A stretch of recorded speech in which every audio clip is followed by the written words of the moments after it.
In the grim aftermath of World War II, Britain prided itself on a justice system built on fairness and certainty. But on March 9, 1950, that illusion shattered with the execution of Timothy Evans, a young Welshman hanged for murders he did not commit. This tragedy at 10 Rillington Place wasn't just another crime story. It became a pivotal moment in UK history, exposing deep flaws in the legal process and fueling the movement to abolish the death penalty.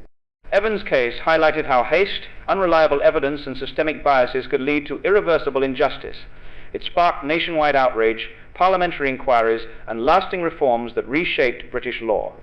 In this video, we'll explore the criminal affair that ensnared him, his flawed trial and execution, the shocking judicial scandal that followed, and its profound impact on justice and capital punishment in the UK.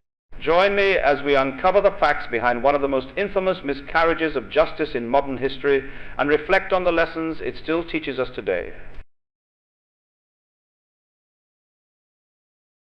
In the late 1940s, 10 Rillington Place, a grimy terraced house in London's Notting Hill, became the grim stage for one of Britain's most haunting crimes.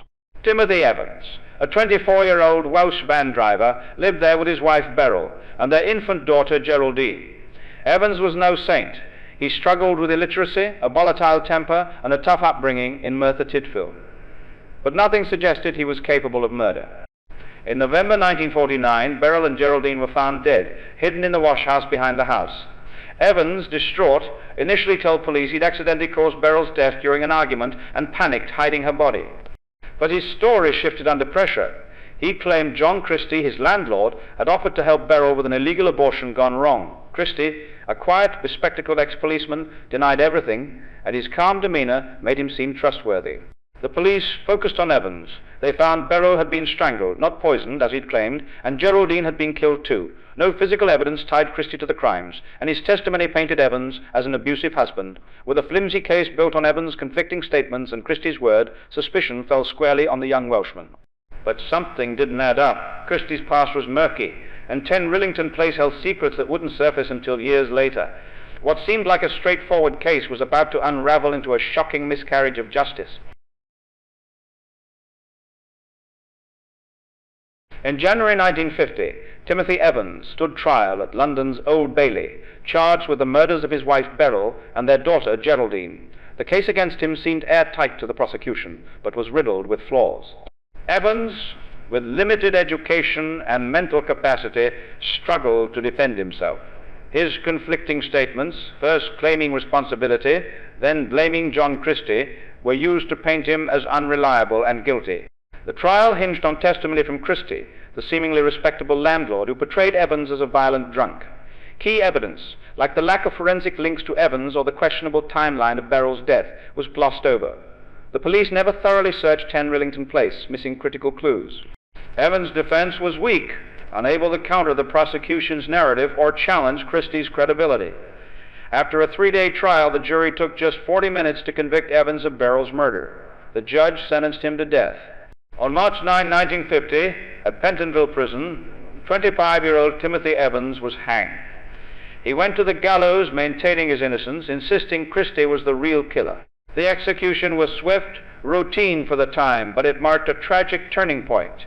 Unbeknownst to the public, the truth about 10 Rillington Place was buried deeper than anyone could imagine, waiting to erupt into a scandal that would shake Britain's faith in justice.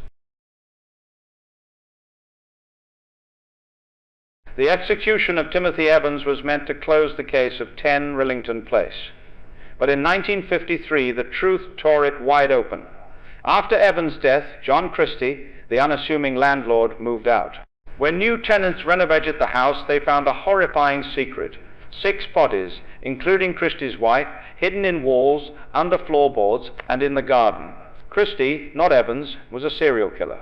Arrested and questioned, Christie confessed to killing Beryl Evans, claiming it was a botched abortion, and hinted at others, though he denied murdering Geraldine. The evidence was damning: his history of violence, his access to the crime scene, and the sheer number of victims at 10 Rillington Place. Yet for years the police had ignored him, trusting his word over Evans. Why had Evans confessed? His limited understanding and intense police questioning likely overwhelmed him, producing a false admission that sealed his fate. Public outrage erupted.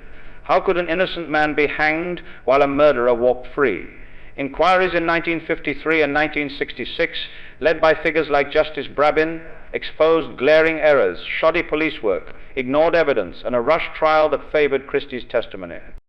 In 1966, Evans was posthumously pardoned, his conviction quashed.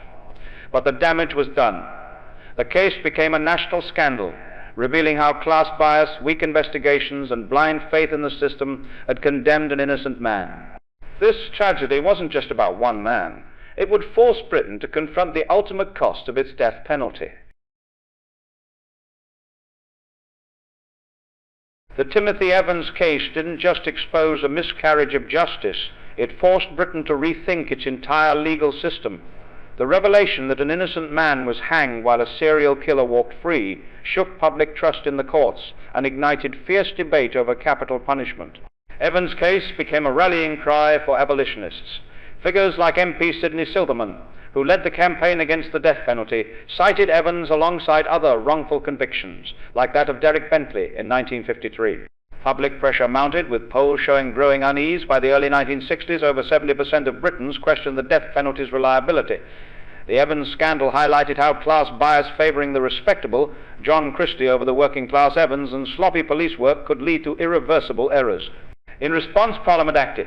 The Homicide Act of 1957 limited the death penalty's scope, a direct result of cases like Evans. By 1965, Silverman's private member's bill led to a 5-year suspension of capital punishment for murder, made permanent in 1969. The Evans case also spurred judicial reforms, better police training, stricter evidence standards, and improved access to legal aid for vulnerable defendants. The tragedy of Timothy Evans became a turning point. It proved that no system is infallible and that the cost of a single mistake could be a life.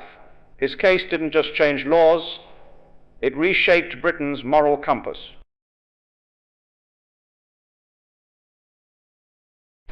The tragedy of Timothy Evans is more than a dark chapter in British history. It's a stark reminder of the human cost of a flawed justice system. Wrongly hanged in 1950 for murders committed by John Christie, Evans became a symbol of systemic failure, rushed investigations, biased assumptions, and an irreversible punishment. His case forced Britain to confront its reliance on the death penalty, paving the way for its abolition in 1969 and sparking lasting reforms in policing and legal protections. Today we look back and ask, could this happen again? Modern safeguards like forensic science and legal aid have improved, but the Evans case still warns us against blind trust and authority. Justice demands vigilance, not haste. As we reflect on Evans' story, let's honor his memory by questioning the systems around us. What do you think this case teaches us today? Share your thoughts in the comments and subscribe for more stories that shaped history. Thank you for watching.